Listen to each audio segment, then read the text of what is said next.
बाबूजी की हो गई मौत, सामने आया एक दिल दहलाने वाला हादसा। अनुपमा सीरियल के अपकमिंग एपिसोड में अब वो दिल दहलाने वाला मोड़ आने वाला है जिसकी किसी ने कल्पना भी नहीं की थी। जहां एक बार फिर से अनुपमा और पूरे शाह परिवार पे टूटने वाला है दुखों का पहाड़।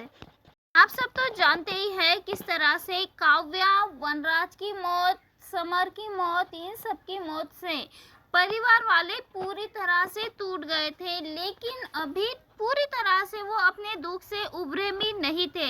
लेकिन और एक मौत देखने को मिलने वाली है अब अनुपमा सीरियल में।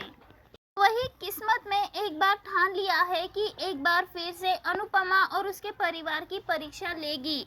जी हाँ दोस्तों, क्योंकि आगे आने वाले एपिसोड में बाबूजी की तबीयत खराब होने वाली है और ये सब कुछ देखने के बाद पूरे परिवार के तो होश ही उड़ जाते हैं। कहानी की शुरुआत में वही हम सब कहानी में देख ही रहे हैं किस तरह से सारी की सारी औरतें गाँव गई है और सारे मर्द ही सिर्फ घर में है।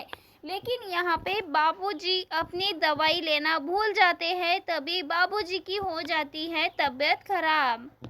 यहाँ पे सभी अपने अपने काम में जुटे होते हैं। जहाँ प्रेम और पराग अपने घर जा चुके हैं तो वही तोशु अपने मीटिंग के लिए जा चुका है और वही यहाँ पे सभी अपने अपने काम में जुट चुके हैं और बापूजी पूरी तरह से अकेले हैं और वो अपने पुराने दिनों को याद कर रहे हैं, लीला को याद कर रहे हैं, अनुपमा को याद कर रहे हैं और इसी बीच उन्होंने बीपी की गोली नहीं ली है और उसी वजह से उनको आ जाता है हार्ट अटैक। बाबूजी मन ही मन सोचते हैं कि पहले इस घर में कितनी चहल पहल रहती थी, कितनी खुशियाँ थी, लेकिन अब तो बस सिर्फ और सिर्फ खामोशी है। यहाँ पे बापूजी की तबीयत खराब हो रही होती है, उनके सीने में दर्द हो रहा होता है, तभी बापूजी अपने बच्चों को कॉल लगा रहे होते हैं, लेकिन कोई भी बापूजी का कॉल नहीं उठाता और तभी बापूजी को ऐसा लगता है कि अब कोई भी उनके लिए नहीं बचा और तभी बापूजी पुराने फोटो एल्बम देखते हैं जहाँ पे समर, वनराज, काव्या सब यहाँ पे देख रहे होते हैं और सभी बच्चों की बचपन की यादें ये सब देखकर बापूजी भावुक हो जाते हैं और तभी अचानक बापूजी के सीने में दर्द होने लगता है। यहाँ पे बापूजी अपने आप में कुछ बुड़बुड़ा रहे होते हैं और तभी सोचते हैं कि शायद उन्हें कुछ हो रहा है, लेकिन यहाँ पे अगर वो किसी को बताएंगे, अनुपमा को कॉल करेंगे तो अनुपमा और लीला का टूर खराब हो जाएगा और वो वापस आ जाएंगे। ऐसे में बापूजी तोशु को कॉल करते हैं, लेकिन तोशु तो यहाँ पे कॉल ही नहीं उठाता। ऐसे में धीरे धीरे बापूजी की हालत और भी ज़्यादा खराब हो जाती है। वो कुर्सी से उठने की कोशिश करते हैं, लेकिन यहाँ पे उनका संतुलन बिगड़ जाता है और तभी बापूजी का चश्मा गिर जाता है और फोटो एल्बम पूरी तरह से बिखर जाता है। ऐसे लगता है जैसे कि उनकी ज़िंदगी की सारी खुशियाँ अचानक से बिखर गई हो और तभी शाम हो जाती है। अंश और तोशु घर आ जाते हैं और देखते हैं कि बापूजी बेहोश है, उनकी तबीयत बहुत ख़राब है। ऐसे में अंश और तोशु काफ़ी घबरा जाते हैं और तुरंत बापूजी को हॉस्पिटल लेके चले जाते हैं और घबराहट के मारे प्रेम को कॉल लगा देते हैं और कॉल तभी अनिल और पराग दोनों को कॉल लगाते हैं। देखते ही देखते सभी हॉस्पिटल में जमा हो जाते हैं। सभी यहाँ पे आ जाते हैं और बाबूजी को हॉस्पिटल लेके जाते हैं। अस्पताल पहुँचते ही डॉक्टर सीधे बाबूजी को इमरजेंसी में लेके चले जाते हैं। थोड़ी देर बाद डॉक्टर बाहर आते हैं और उनके चेहरे पे भारी गंभीरता होती है। वही अस्पताल में बाबूजी ठीक हो जाते हैं, लेकिन वही शाह हाउस में बाबूजी की हालत देखकर पूरी तरह से सन्नाटा छा जाता है। लेकिन बाबूजी ठीक होते हैं तब सन्नाटा धीरे धीरे थोड़ा कम हो जाता है और वही अब यहाँ पे पराग और बाबूजी दोनों बात कर रहे होते हैं तो दोनों अपने दिल की बातें एक दूसरे से शेयर करते हैं और इसी के साथ ही यहाँ पे पराग कहता है कि जब तक सारी लेडीज़ पिकनिक पे गई है तब तक हम सब शाह हाउस में रहेंगे और बाबूजी का ख्याल रखेंगे।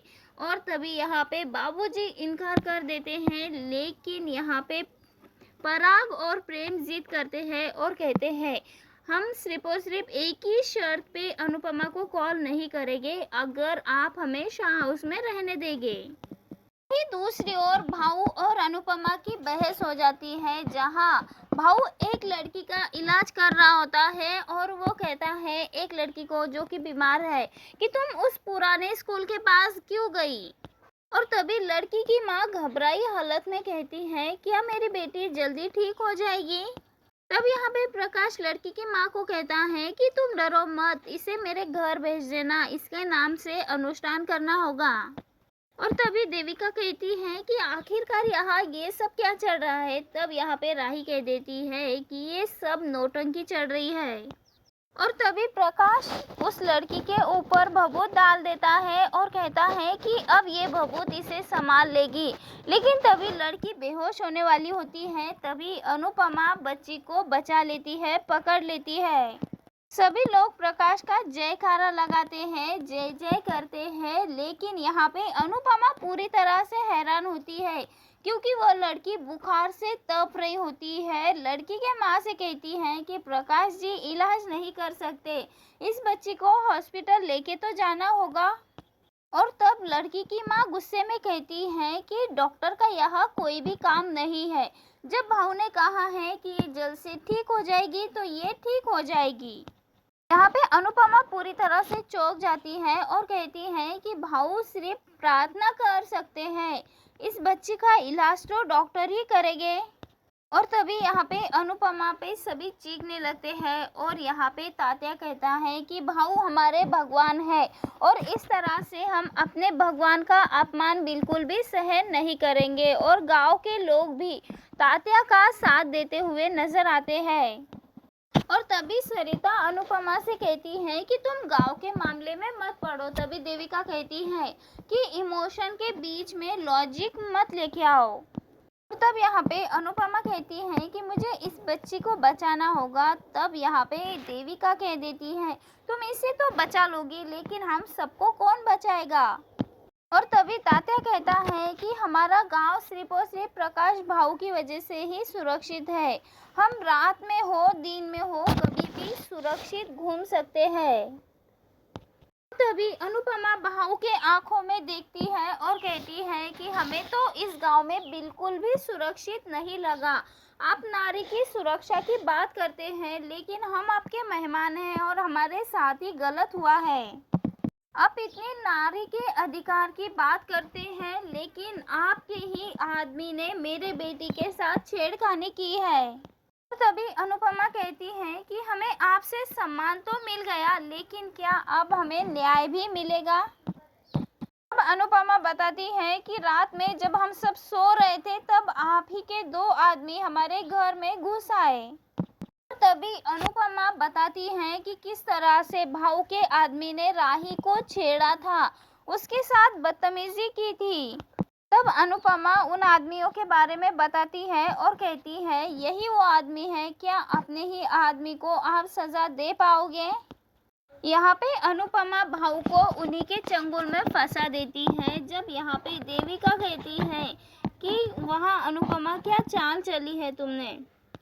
तब प्रकाश अनुपमा को इंसाफ दिलाता है, राही को इंसाफ दिलाता है। और तभी प्रकाश अनुपमा से कहता है कि अगर हर बीमारी दवा से ठीक हो जाती ना तो कोई भी प्रार्थना नहीं करता, भगवान की पूजा नहीं करता। दुनिया में बहुत कुछ ऐसा है जो होता तो है लेकिन हमें दिखता नहीं है। आप मेहमान बनकर आई हो तो आप मेहमान की तरह ही रहो, यहाँ से सिर्फ अच्छी यादें ही अपने साथ लेके जाओ। और तभी प्रकाश को राठौड़ का कॉल आता है और वो कहता है कि आप चिंता मत करो, सोनू हमारे पास है। तब अनुपमा को याद आता है कि उसके समर की जान भी सोनू के वजह से ही गई थी। और तभी अनुपमा भाऊ की ओर देखती है, तभी उसे चक्कर आने लगती है क्योंकि उसके दिमाग में समर की बातें गूंज रही होती है। अनुपमा हवन कुंड पे गिरने ही वाली होती है, तभी राही उसे आके पकड़ लेती है। अनुपमा तभी राही के गले लगती है और सिर्फ प्रकाश को देखते रहती है। और तभी राही अनुपमा से कहती है कि आखिर क्या हुआ, आप इतनी ज्यादा क्यों घबरा गई। तब यहाँ पे अनुपमा समर का नाम लेती है और काफी घबराती है। तभी उसी वक्त वहाँ पे देविका आती है और देविका कहती है और देविका अनुपमा को संभालते हुए नजर आती है। तो वही दूसरी ओर अंश और प्रेम को देखते हैं बाबूजी और कहते हैं कि भगवान ऐसे बेटे सबको दे।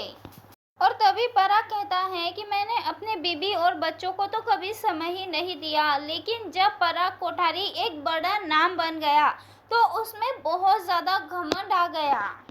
और वही दूसरी ओर अनुपमा अपने बेटे समर के कातिल को सजा देना चाहती है। वो समझ नहीं पा रही है कि आखिर समर उसे क्या बताना चाहता है, क्या उसके सामने राज खुलने वाला है। जानने के लिए जुड़े रहिए हमारे साथ। वेल दोस्तों, वीडियो पसंद आई तो वीडियो को लाइक करें, चैनल को सब्सक्राइब करें और बेल आइकन ज़रूर प्रेस कर दें ताकि ऐसी ही नई नई वीडियो आपके सामने रोज़ आती रहे और आप रोज़ वीडियो देखते रहे। मिलते हैं नेक्स्ट वीडियो में। Bye bye.